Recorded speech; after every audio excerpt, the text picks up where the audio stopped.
Hey, welcome to another episode of Dad Reads. This one is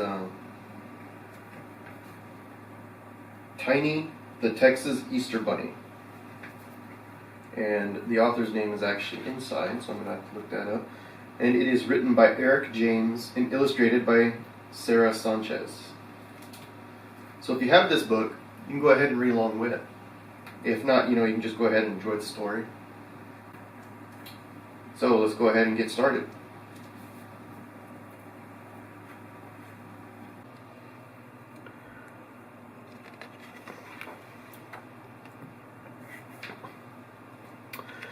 One bright Easter morning, while out for a jog, Tiny hears, "Help! I'm stuck in a log!"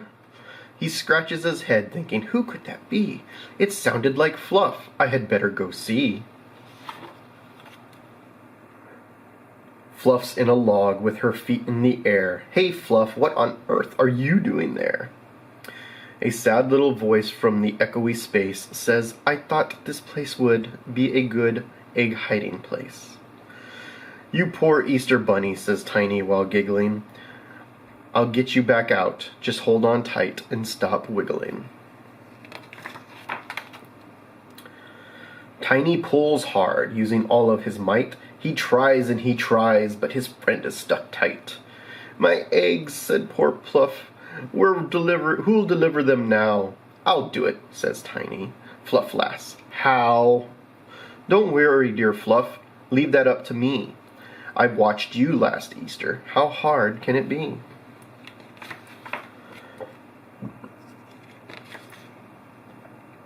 This bunny looks funny. Yes, something is wrong. His feet are too big and his nose too long. His skin isn't furry, it's wrinkly and rough. And his tail's too thin, and it's not made of fluff. He's traveled through Midland and Brownsville already. He's all out of puff and his legs feel unsteady. He hops and he stops, and he hops a bit more, and then he stops all the hopping and flops on the floor. "Hello," squeaks a mouse in my fake bunny ear. "Oh my, how you've grown since I met you last year. I'm Marvin, remember? You're running quite late. I'll help if you like." Tiny nods and says, "Great." They head down to Houston and rush through the streets, delivering handfuls of chocolatey treats. Next Kyle and then Dallas and Lubbock soon too. There's not much left, but there's so much to do. "Speed up," Marvin squeaks, "or we'll finish too late. Dig under that hedge and hop over the gate."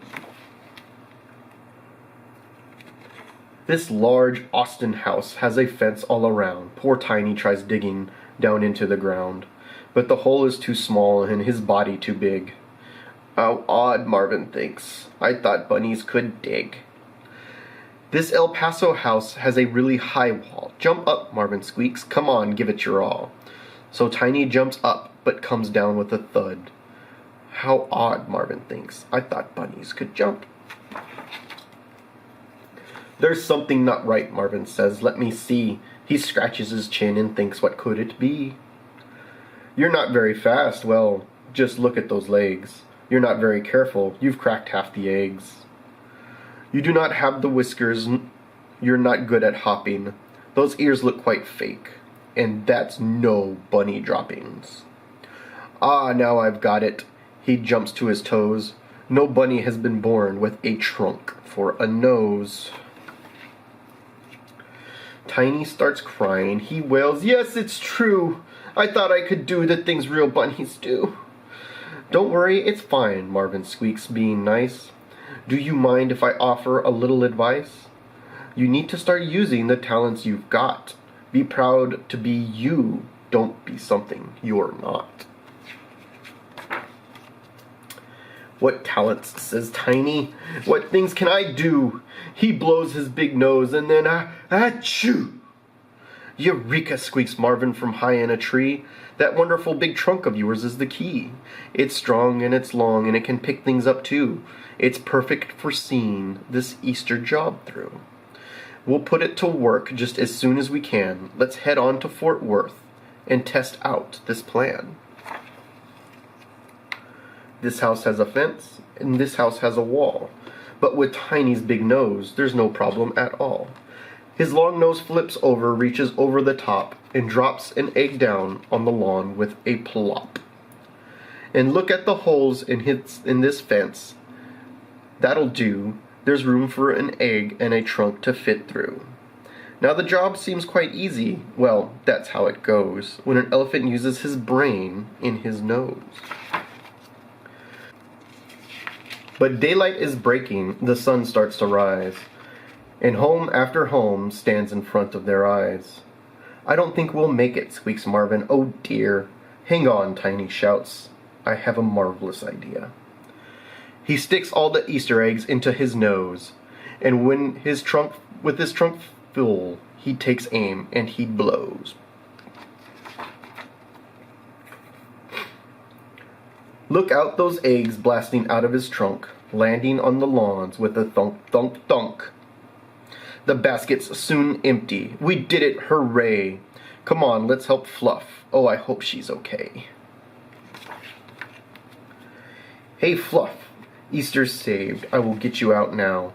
Thank you, shouts Fluff, but you'll get me out how? At the side of the pond, Tiny dips his trunk. He drinks and he drinks till the water's all drunk. And using his nose is a huge water hose. He blows through the log.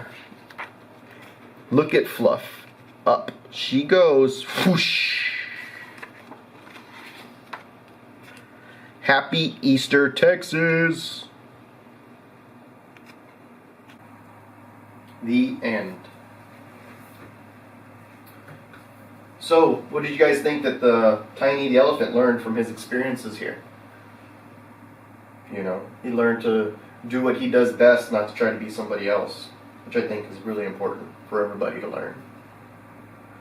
I want to thank you guys for being here for this reading, for this story. It was, I had a good time. I hope you had a good time. And if you did, please hit like and subscribe so you get more stories like this that I read to you. And if you have any comments or if you wish to request any books, go ahead and put them down in the comment section below. I'll try to get hold of those books and read them to you guys. And again, I want to thank you for being here and listening to the story. This is dedicated to all of you trying to learn to read, trying to teach somebody to learn how to read. I want to thank you guys very much. I'll see you next week.